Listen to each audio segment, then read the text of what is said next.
Hey, everybody. This is Amanda Hunt. I am also known as the Next Gen Librarian across social media platforms. And I obviously didn't have enough to do this summer. Last year was such a roller coaster. If you've been following kind of my journey, I shared what I could. More to come for sure about lots of things that happened with book banning and censorship. But really, what all of that experience boiled down to is that I have a platform that I feel it is important for me to share with the world what other librarians are doing. I think that school librarians and public librarians, but my perspective is from a school library, we are definitely being vilified right now. And whether it's in your community, like me, where it's like the town I grew up in, that both my parents in the district that they worked in their entire career, pretty much, or it is in a bigger stage that you're being shouted out or doxxed online on social media. It's not great. It's concerning that this is happening. And I have met just the most amazing school librarians from around the country that are doing the coolest things. And whether they shout it on social media or not, I want to make sure that we have a voice and a platform where we can share all of the things that we're doing and promote our jobs, not just at our community level, our campus level, our district level, our state level, but at a more national or international level, for people to see that we care so much about our students and literacy and digital citizenship and all of the things that school librarians do. Even though a lot of people say they know what we do, you can talk to someone on your campus and they have no clue because we are singletons, most of us.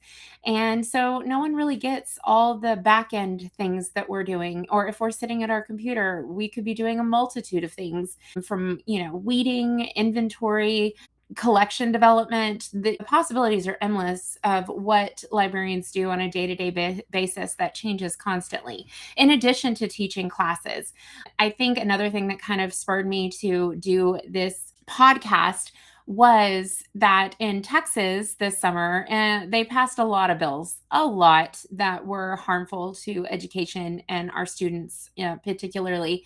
But this one really hit home for librarians. They didn't consider us teachers, and therefore we were not able to get the stipend that every other educator got.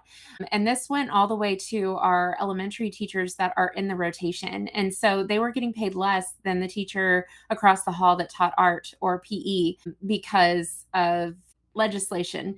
So again, we're put in the less than category. All of that to say, welcome to the library stage. The library stage is a place where librarians can have their platform to share anything that they are doing in their libraries, from as small as passive programming, word search, to something larger like a whole library program or author visits or maker spaces or involving their other departments and technologists. This podcast will be like a TED Talk style podcast where school librarians will take center stage. We will do it at 18 minutes. I will try very, very hard on the editing to stay around that 18-minute mark. One, because that's how long TED Talks get to be generally. And two, I want to make sure that we are cognizant of everyone's time. We are all so busy and we kind of want like micro bites of PD when we can. So hopefully you're like listening to this on the drive home or doing laundry or working out, and that it doesn't make you overwhelmed or feel like you have to do all the things right now. There are so many amazing podcasts out there in our school library community. Okay. School Librarians United by Amy Herman has such a depth and breadth of content there. Lauren Mobley's Library Unlock. We have Steve Tetro's School Librarian Learning Network, as well as Julian Jan's Library Exchange podcast. And they do such great work. Please check them out. And I'm sure that there are many more that I have not mentioned.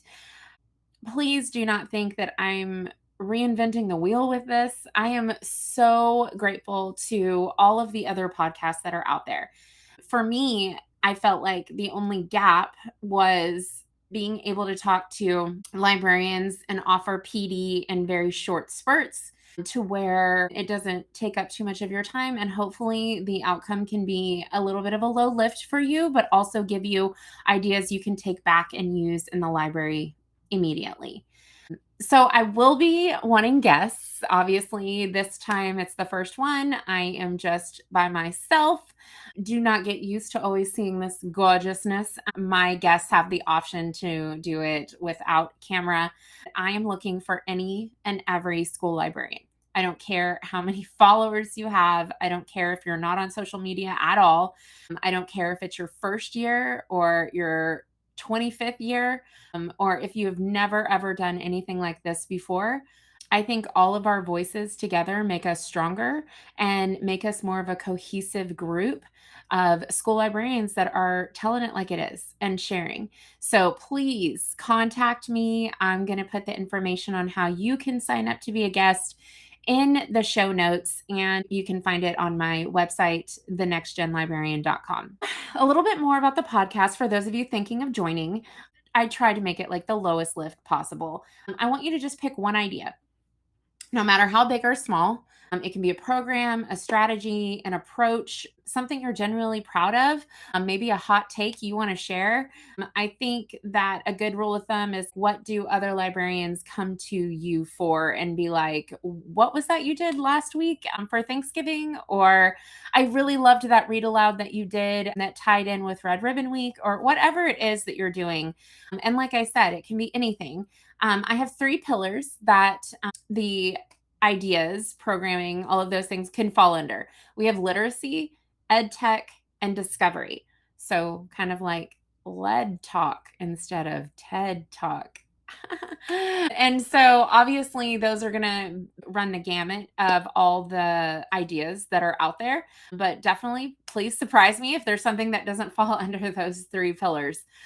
And if you need help with kind of like honing that in, we can definitely do a pre interview if you need to. But I really just want this to be like your stage. It is not even like much of a conversation, because I want to turn the mic over to you.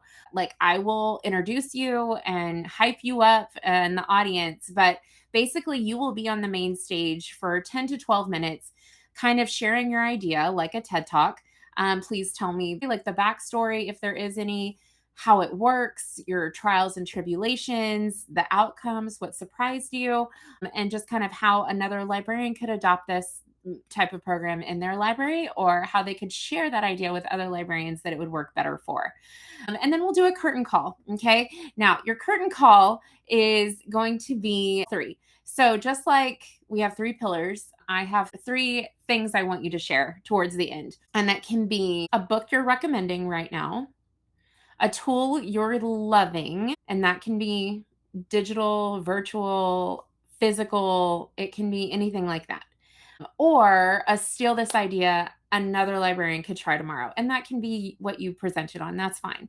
If you don't want to do one under all three, you can mix and match. You can do three books that you would recommend, and that would be your three. So that's just kind of a little bit of getting to know you, and also being able to share another resource that maybe a librarian hasn't heard of yet. I just ask that if you do share a resource, that it's something that we can have access to, whether it be a template link or a link to your website or a blog that you wrote about it, just so that our listeners can learn more about it. Basically, what you would do is sign up for a slot in my Google Calendar invite, and then it would be a 30-minute time slot, but we probably would only use about 20 of those minutes, unless you had questions or anything like that, in which case we can take as long as you'd need. I am going to be using Adobe Podcast, which is the tool that I will be sharing today for my one big idea. And it is so easy to use that what I'll do is just send you a link to the studio at our approved time to record. You would click on that link, it automatically puts you in the studio, and we can start recording right then and there. I can edit out anything you don't like. We can turn off the video if you don't want it. I would like your social media, if you have it, if you have a headshot or just a picture of yourself, a 2 to 3 sentence bio, just so that I can share out with the world how amazing you are and kind of hype the episode a little bit. I plan on dropping one a week to start here, and hopefully I have one to drop next week. We'll see. Guys, this is literally me coming up with this idea a few days ago and doing what I usually do and just completely running with it and figuring out as I go along. So please, some grace on that. But again, I kind of like that this isn't so planned or anything like that. Now, if you feel like you need to write out your script for your lead talk, then please feel free to do so when you're on the library stage. Whatever I can do to make your experience more comfortable, I want to do that. And I also, in addition to sharing about Adobe Podcast, I also have been using that with my students in the library for the last 2 school years. And I have just seen the most amazing things come out of that. But I used my school email to do that. And I no longer have access to all of my students' podcasts. So I thought, you know what? I'm going to do this through my branded account. That way I'll have it and I can share it with other librarians when I'm talking about Adobe podcasting, which I will never shut up about because it is the easiest thing to use in the world.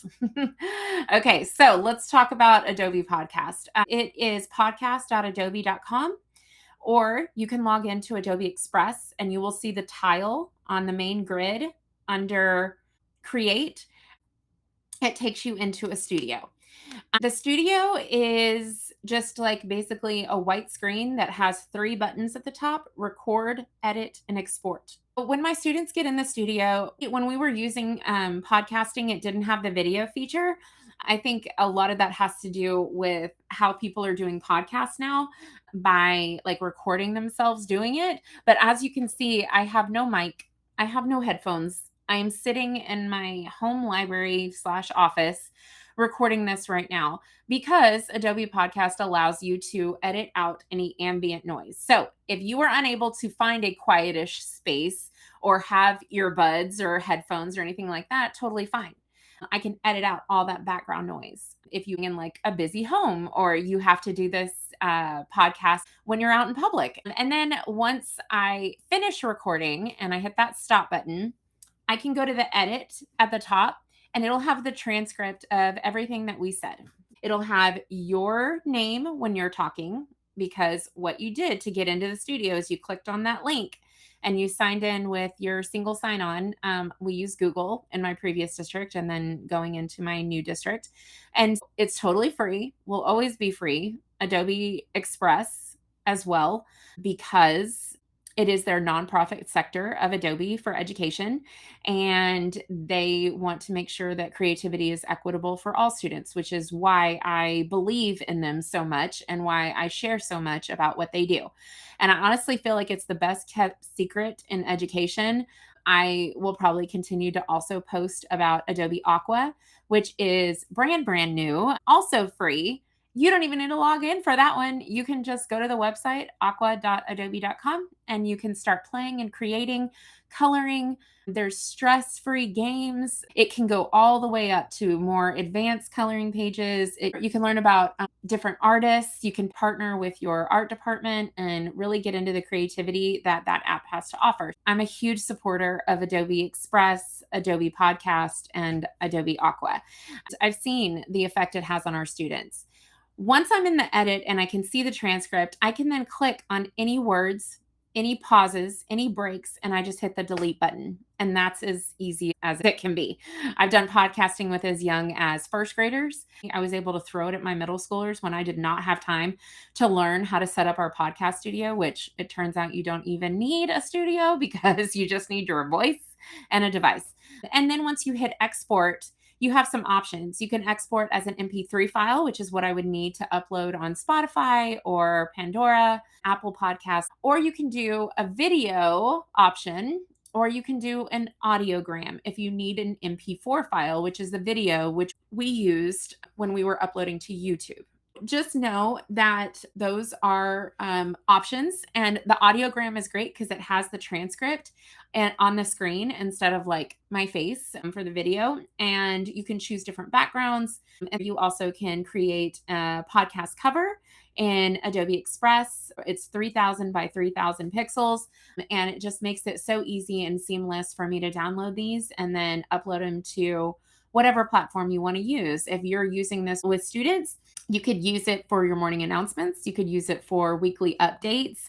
You can do book talks with it. We've had kids interview authors before because it is so easy just to get a link. You just click invite guests at the top, and then you copy the link and you send it to them. And you just say, at 4 o'clock, I'm going to be in the studio. You hopefully will be in the studio too, and we can record together. So it makes it incredibly collaborative. It allows students to reach beyond the four walls of the classroom or library to share their thoughts with others. I had a student that did a whole mental health awareness series this past year because she was recently diagnosed with ADHD and wanted to kind of share the stereotypes and misconceptions that are out there about that diagnosis. And it's just amazing to see our students step into their power and be able to speak about topics that they're interested in and research topics that they're interested in. I have a whole how to podcast presentation that I will be linking below. That is the resource that I'm going to share. And it has how to start it from beginning to end. Again, totally free. You don't need a podcast studio, you just need a voice and a device. And so you can make it as big as or little as you wanted. I wanted my kids to be able to look at analytics and see how far reaching their episodes went. So I posted on Apple Podcast, Pandora, Amazon Music. I did Spotify, and then we did YouTube, and there's one other that I cannot remember, but it is in the presentation. So that made him feel famous, kind of, because kids were able to listen to their episodes on the way to school. If they had access on their iPad to podcasts, they could listen there. It was just really impactful. And if you're looking to make something and you want to see the results right then and there, I highly recommend starting a podcast group. Either it's a club or something you do with your student ambassadors to promote library programming. It's something you can use to get the community involved. Feel free to reach out to your PTA, to your school board, bring them in, show them what you're doing, have them do an interview on site so that they can see everything. But again, it's just another way that we can amplify our students because they have a lot to say, and Adobe Podcast makes it so easy for them to be able to share their voice. So, with all that being said, I have been rambling and we're reaching the end of our time because I don't know how I would do on a TED Talk. I feel like I'd lose track of the conversation pretty quickly, and that's okay. I hope that you have seen this low lift, no big deal podcast episode, and that you also will tell a friend, that you yourself will sign up. I'd like to get a bunch recorded in July and August so that I have them to kind of release throughout the fall. So step into the spotlight on the library stage.